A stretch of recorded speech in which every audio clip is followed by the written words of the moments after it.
my son came to Jane, my wife and I, told us that he was gay, and that it was not a choice, and that that's just part of who he is, and he'd been that way ever since he could remember. And that launched an interesting process for me, which was kind of rethinking my position. I now believe that people ought to have the right to get married. Republican Senator Rob Portman on his dramatic change of heart, reversing his position on gay marriage after his son told him he's gay. We'll get to that in a moment, but first let's introduce the Roundtable. George Will, ABC's Matthew Dowd, former Hewlett-Packard CEO Carly Fiorina, Democratic Congressman Xavier Becerra, and Audie Cornish, host of NPR's All Things Considered. Welcome to all of you. I want to start with you, George Will. You heard what John Boehner said, which is probably not much of a surprise, still taking a very hard line on any new revenues, even if entitlement reform is offered. How do they break this stalemate, especially after the so-called charm offensive? Well, first, any charm offensive that is labeled a charm offensive thereby loses some of its charm because it looks tactical. But beyond that, this week while the charm offensive was going on, 2 budgets were produced. The Democrats, at long last, after 1,500 or so days, produced a budget in which Patty Murray, the chairman who produced this, said Medicare, Medicaid, Obamacare, and Social Security, the 4 drivers of our fiscal crisis, not a dime will be touched from them. The Republicans produced a budget under Paul Ryan, where Ryan said, and this is his so-called austerity, federal spending will grow 3.4% over the next decade. His radical idea is that in 2024, senior citizens will shop for health care. Imagine that. That's it. But you have 2. Her budget hasn't the slightest chance of passing the House with a $1 trillion tax increase. Ryan's budget hasn't a prayer of a chance of passing the Senate because it depends on repeal of Obamacare. So what we need are some more elections. Carly, it is really dueling budgets. No chance? Well, I don't think either budget, as George suggests, represents a blueprint for a compromise. I continue to hold out hope that with pressure building, people on both sides of the aisle will actually step forward with some fundamental reform. We need fundamental tax reform, which if done right... To make it simpler. To make it simpler, but which if done right would raise revenues without raising rates. We need fundamental reform of some of our entitlements. And I guess the other thing, getting lost in this whole discussion is the reality that not every dollar spent by the federal government is spent wisely and well. We have lots of room to spend money more wisely and less of it. Congressman Becerra, do you see hope? In talking to you, you see a little hope there. I actually do. And I think what is that based on? Well, some of us are having conversations on other matters like immigration, which is perhaps more intractable than the budget. And I think there's a really good chance that we'll make progress there. But I also think that John Boehner, Barack Obama, Nancy Pelosi, you name it, I think people, Americans, just want to see us move forward. And so I think they want to see us get something done. And so I think you're going to see a break in this stalemate soon. Now, you got to remember, if folks are going to talk about spending, you got to talk about the tax code, because the biggest spending we do is through the tax code. Over $1 trillion is spent every year through the tax code. It's all those loopholes. And so if you want to get rid of spending, you can't leave out all the stuff that's done through the tax code, where we give away all sorts of stuff to very small groups of special interest. We actually agree on this.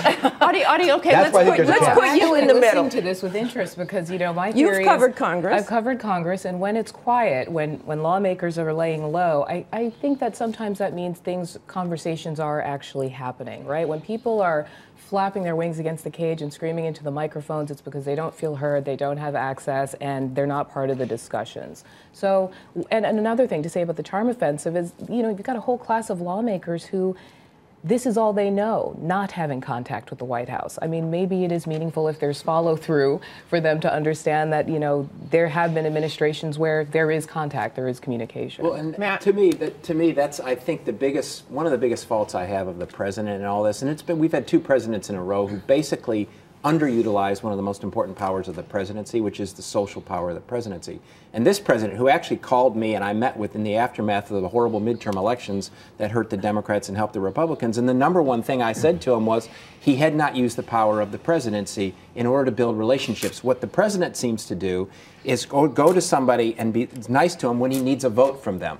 But he doesn't go to them and build a relationship and build a constant relationship. So when he needs a vote, it's there. And I think... So you're saying too late on that? Well, I think it's too little, too late. I think it's great that he's doing it, but I wish it had started 4 or 5 years ago when he began the White House. Of course, this week we had the conservative conference CPAC, which we were talking about with Speaker Boehner, and there was a real division on ideas for the future. Let's take a listen.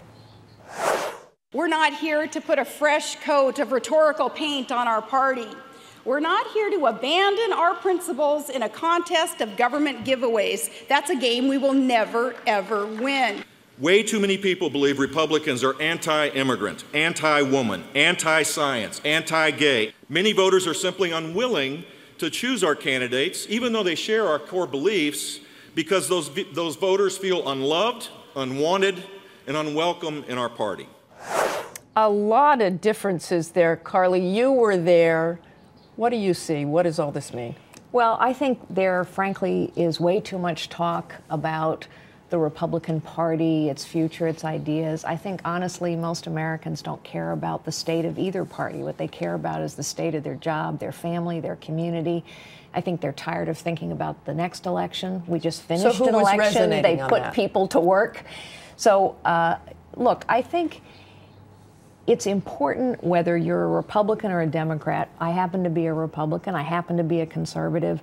I think what we need to do is talk about things that we think will work for the American people. Stop having all this political conversation and start having some real conversations about getting things done, making people's lives better.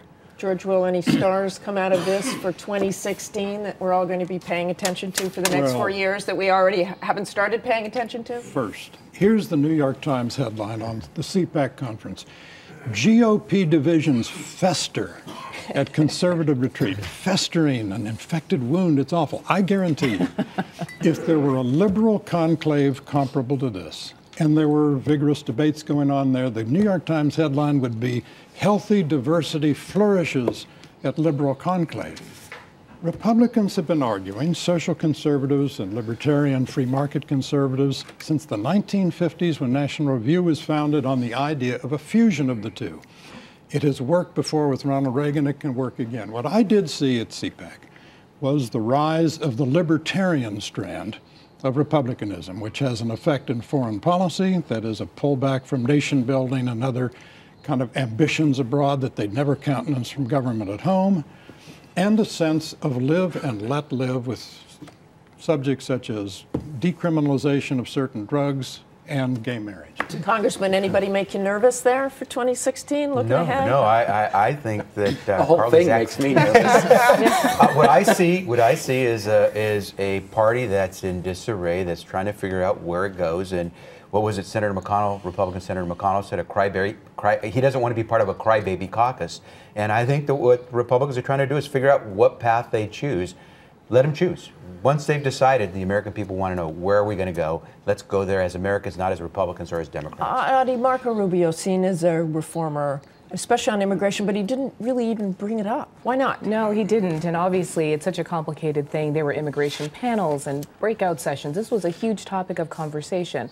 Maybe he didn't want to be pigeonholed. Maybe, as one Latino conservative said last week, you can't expect Marco Rubio to win the Latino vote for you. And he's obviously staking out some ground there and trying to go with the traditional sort of three stools of the Republican Party. Matt, you're just shaking your head. The whole thing, it makes you nervous. What do you think? Well, to me, imagery and who's there and what you say is important. And I don't think divisions are a bad thing. I actually think that a conservative message that is built for the 21st century would be a good thing. CPAC, to me, reminds me of going to Land Before Time. And it's like going to a Flintstones episode, in my view. Are you talking dinosaurs here? No, it's there are like a bunch of dinosaurs. Most of them are throwbacks in times. It's like who's running for Grand Poobah of the Loyal Order of Water Buffaloes, is what it looks like to me. When you have Sarah Palin, who is it's an amazing situation to me, is between her and the Kardashians. I think you added up, between a Palin connection and the Kardashians, there's 10 reality shows that have been built around that. I don't think it's helpful to the Republican Party. I think there are some people, Marco Rubio in there, that who will become and are stars of the party. I think CPAC's time has come and gone, and it's time for somebody to put together a 21st century conservative agenda. But what's wrong with hashing those ideas out publicly? I mean, what's wrong with having that conversation in a way that the public can see and understand that there is real conversation? I just wouldn't do it in the Mesozoic era. That's what I think part of the problem is. Let's move on to another big topic for the Republicans this week, and that stunning announcement by Rob Portman that he now supports same-sex marriage. Obviously, a personal decision for him, the only Republican senator to support same-sex marriage. George Will, does this go anywhere? He will not be the last, because the demographic tide here is large, powerful, and exorable. As I've said on this program before, opposition to gay marriage is literally dying. It's an older demographic. And if you raise the question among young people, they're not interested. And I dare say this is one of the good things about CPAC, because you saw at CPAC, this is another division, and again, a healthy one. It's largely young people attend CPAC, and this is not at the top of their agenda. It's not even on their agenda. But it might take a while for them to die out, though, George. I think there's been an amazing, and George is right, it's amazing. In the last 10 years, I think there's been almost a 20-point change in people's perceptions of gay marriage in this country. I think Ron Portman is another domino in this whole effect. I think Republicans, any Republicans that stand in the way of this, are standing in the way of march of history on this. Rob Portman, I know well. I did debate prep with Rob Portman in years past. He's a good person. And the people that I think that have criticized him and said, oh, by the way, he only did it because it was a personal thing that affected him personally, he wasn't going to do it otherwise. To me, why do we criticize people for that? The person that started MAD, it was a personal thing. Many people that have come out against gun control have been personally affected by it. It doesn't, if somebody's path to the truth or somebody's path to a place where we actually think they're open and compassionate is a personal decision, God be with them. I think, though, we have to be careful because John Boehner's views, which are different than Rob Portman's views, are equally sincere. And I think when we get into trouble on this debate when we assume that people who support gay marriage are open and compassionate and people who don't are not. It's why I believe the right way to solve these very personal issues is to let people vote on them. Don't have judges decide it. Don't even have representative government decide it. Let people vote on it in the states. I think people of both points of view accept the democratic process. What they don't always accept is a bunch of self-important, self-appointed judges saying this is culturally the new norm. Martha, it was not only welcome news that Rob made this statement, but I think it's part of this march on progress. But it seems like it's going to take Republicans so long, whether it's on immigration or rational gun safety laws, or on trying to make sure that we focus on jobs, not on just deficit, to try to get Republicans to join the mainstream and be part of America in the 21st century, to say, let's move forward together. Audie, quickly, if you will, is it generational from what you've seen on the Hill? This was definitely met with a meh by people I know, and I do get a that. meh? Yeah, kind of like, maybe. But also, I think what's remarkable, you weren't seeing a lot of fits of outrage and very angry emails coming through from people on the other side of this. So maybe there's a shift going on regardless of what we think. An historic week for the Catholic Church. Matt Dowd, I know you're so excited to talk about this. The first Pope from the Americas, Pope Francis. Happy St. Patrick's Day to you first, thank you. Matthew Dowd. Happy St. Patrick's Day to everybody out there, Irish or non-Irish. To me, I think this is a really, really important moment. It was an important moment even before this Pope was chosen because of what's going on in the Catholic Church.